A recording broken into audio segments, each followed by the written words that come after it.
مبارک بشه انشالله. خیلی مبارک بشه خیلی. والا عرضم به حضور شما که من امیر حسنم، همون اینجوریه ولی یه مقدار ظاهرم عوض شده، مجری برنامه کرم. یه معذرت خواهی به شما بدهکاریم بابت این بدقولی که شد. واقعیتش یه سری مشکلاتی بود، یه سری ناهماهنگیایی بود که حالا ما داریم تلاش میکنیم که رفع و رجوع بشه.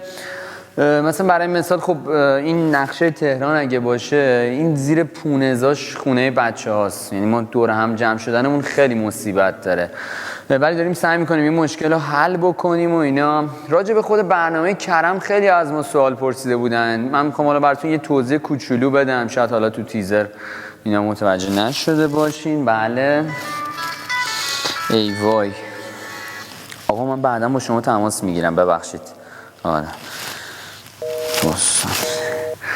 آره خلاصه خود برنامه کرم، ببینید ما سعی داریم به شما یاد بدیم که با ساده ترین محتویات توی یخچالتون چجوری میشه یه چیز خیلی خوراکی خیلی خوشمزه درست کنیم، بخوریم، کره کنیم، عشق کنیم، خیلی راحت و این صحبت ها. ما خود مجموعم ما با همکار ای بابا تماس میگیرم. چی داشتم میگفتم؟ داشتم راجع به خود برنامه کره حرف میزدم. ببینید یه مجموعه 10 قسمتیه با همکاری بچهای بلو باکس. ما میخوایم که این مجموعه رو بدیم بیرون، توی یوتیوب و فیسبوک هم ارائه میشه براتون. حالا آدرسش احتمالاً بالایی پایینی نه هست دیگه، احتمالاً میبینید.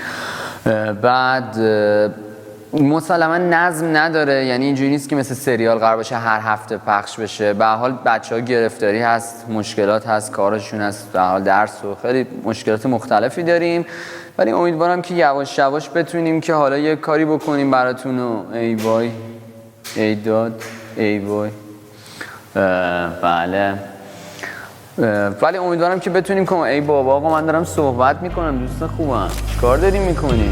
خب مثل که نمیتونم صحبت بکنم، وقتمون تموم شده.